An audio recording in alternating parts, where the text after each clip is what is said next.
Assalamualaikum warahmatullahi wabarakatuh. Kami dari kelompok 4 akan mempresentasikan proposal penelitian yang berjudul Marketing to Millennials, Marketing 4.0, Customer Satisfaction and Purchase Intention. Anggota kami beranggotakan Dani Ahmad Sadewa, Muhammad Fatul Ramadhansyah, dan Surti Hidayati. Next.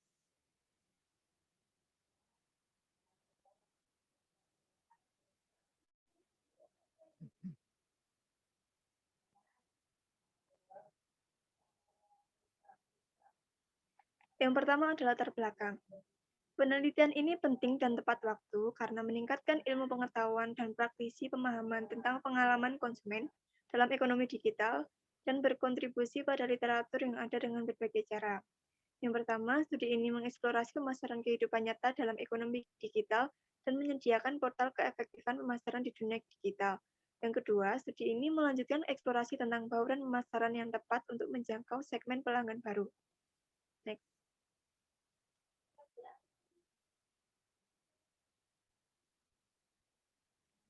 Selanjutnya ada perumusan masalah. Adapun rumusan masalah yang ada dalam proposal penelitian ini adalah yang pertama, apakah ada hubungan yang signifikan antara pemasaran 4.0 terhadap kepuasan pelanggan dan niat membeli? Yang kedua, apakah ada hubungan yang signifikan antara identitas merek terhadap kepuasan pelanggan dan niat membeli? Dan yang terakhir, apakah ada hubungan yang signifikan antara citra merek terhadap kepuasan pelanggan dan niat membeli? Next.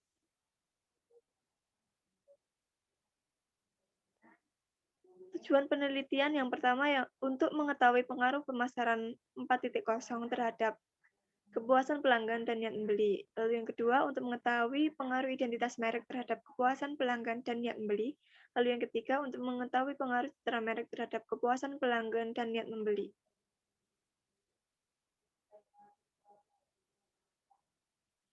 Selanjutnya ada manfaat penelitian.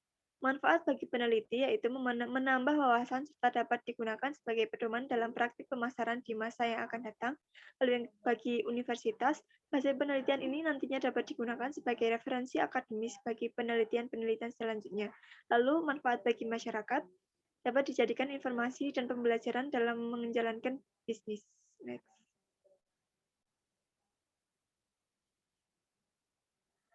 Selanjutnya ada tinjauan pustaka. Landasan teori. Yang pertama ada pemasaran. Pemasaran itu merupakan salah satu kegiatan pokok yang dilakukan perusahaan dalam rangka mencapai tujuan, yaitu mempertahankan kelangsungan hidup untuk berkembang dan mendapatkan laba. Pemasaran juga merupakan faktor terpenting dalam memenuhi kebutuhan konsumen.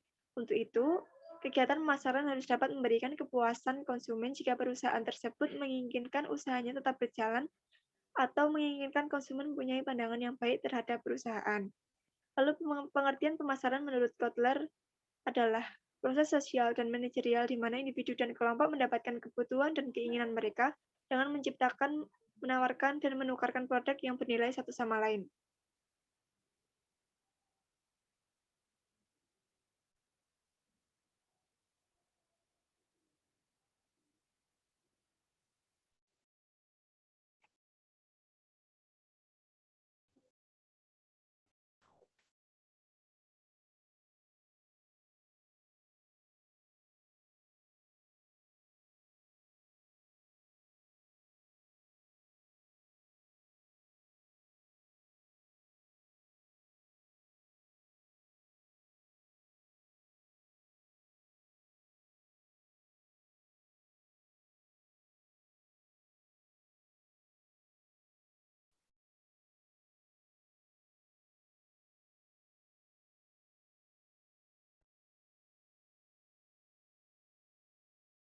Lalu yang kedua ada strategi pemasaran.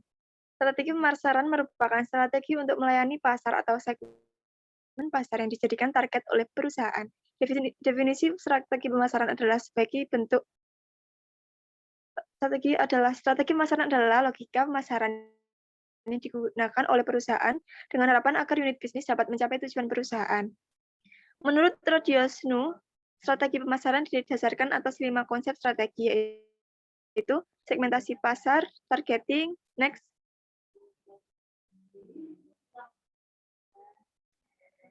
Lalu yang ketiga ada kepuasan pelanggan. Menurut Kotler, kepuasan pelanggan adalah perasaan senang atau kecewa seseorang yang muncul setelah membandingkan antara persepsi atau kesannya terhadap kinerja berada di bawah harapan, pelanggan tidak puas. Tapi jika kinerja melebihi harapan, pelanggan dapat puas dan senang.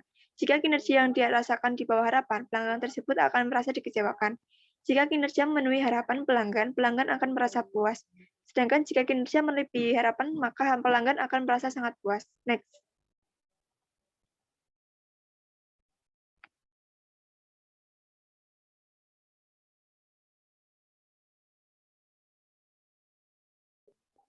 Menurut Ciptono, ada 4 metode yang dilakukan perusahaan untuk mengetahui tingkat kepuasan pelanggan. Yang pertama ada sistem keluhan dan saran, yang kedua ada pembelanjaan misteri, yang ketiga ada analisis pelanggan yang berhenti, dan yang keempat survei kepuasan pelanggan.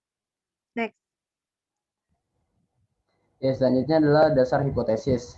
Yang pertama adalah identitas merek memiliki hubungan positif dengan kepuasan pelanggan. Kedua adalah identitas merek memiliki hubungan positif dengan niat membeli. Yang ketiga adalah citra merek membeli hubungan positif dengan kepuasan pelanggan.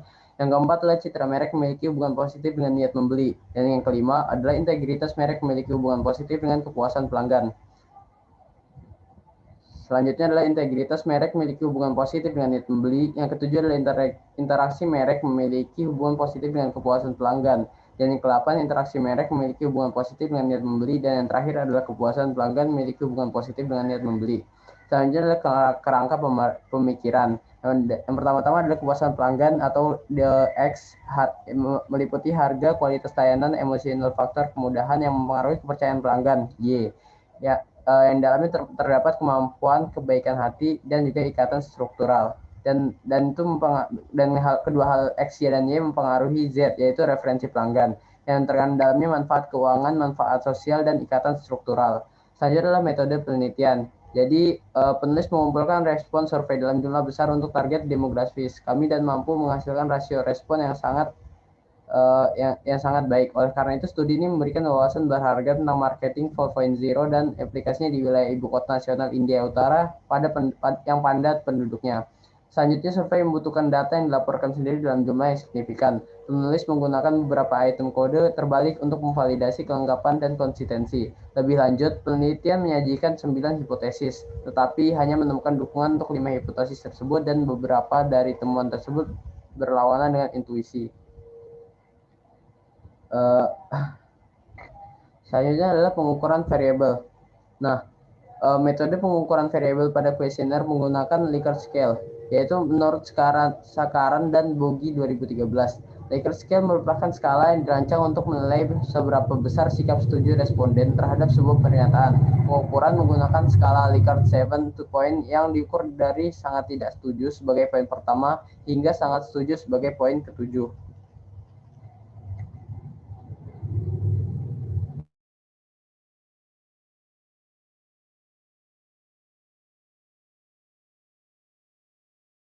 Contohnya yaitu teknik pengambilan sampel. Untuk mengumpulkan data sampel, penelitian ini menggunakan desain pengambilan sampel non-probabilitas atau non-probability sampling. Teknik pengambilan sampel non-probabilitas yaitu semua elemen dalam populasi tidak memiliki kesempatan yang sama untuk dipilih menjadi sampel. Teknik yang digunakan yaitu teknik confidence sampling. Confidence sampling atau pengambilan sampel berdasarkan kemudahan merujuk pada pengumpulan informasi dari anggota populasi yang dengan senang hati bersedia memberikan datanya tersebut. Next.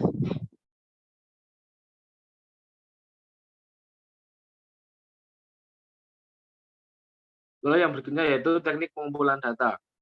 Data dikumpulkan melalui survei. Wawancara atau survei percobaan awal dilakukan secara langsung dan online untuk memverifikasi bahwa secara umum peserta memahami semua elemen dalam kerangka konseptual.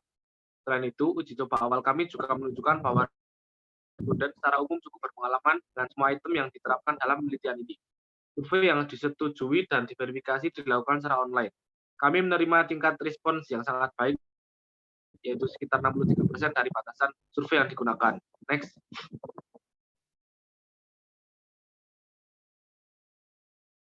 Lalu, teknik pengumpulan data. Sampel termasuk pelanggan yang terlibat dalam transaksi real estate property. Ya, tanggapan datang dari pelanggan 5 perusahaan dan diharuskan memenuhi 3 kriteria sebagai berikut, yaitu yang pertama, tanggapan harus lengkap dalam semua aspek, lalu yang kedua, tanggapan harus mematuhi peraturan yang ada, lalu yang ketiga, responden harus menjadi pembeli rumah pertama kali yang sedang diproses dalam proses pembeli rumah. Sebagian besar pelanggan dalam sampel berasal dari Gen Z, yaitu 73%, dan lahir setelah liberalisasi. Responden yang tersisa lahir dalam 5 tahun ke depan, sehingga digolongkan sebagai responden golongan milenial. Mayoritas responden berpendidikan tinggi dan bekerja sebagai IT dan industri terkait layanan lainnya, yaitu sebesar 76%. Lebih lanjut, sebagian besar lebih dari 50%, yaitu pembeli adalah pasangan yang bekerja. Next.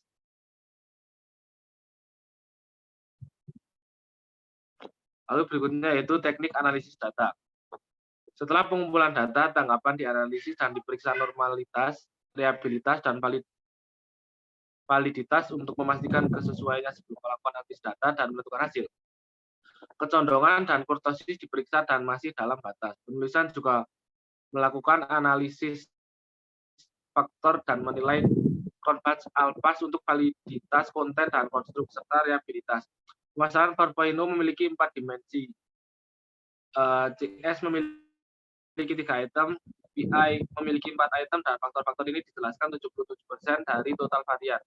Kendala dan skala individu serta beban faktor dari item pemasaran 4.0, CS dan BI terhadap 6 faktor. Untuk semua dari 6 konstruksi dalam kerangka konseptual, pembebanan faktor, serta ukuran kendala, batasan jauh di atas nilai ambang batas. Secara total hanya 2 item yang dikeluarkan dari 21 item asli. Cukup sekian presentasi dari kami. Terima kasih atas perhatiannya. Wassalamualaikum warahmatullahi wabarakatuh.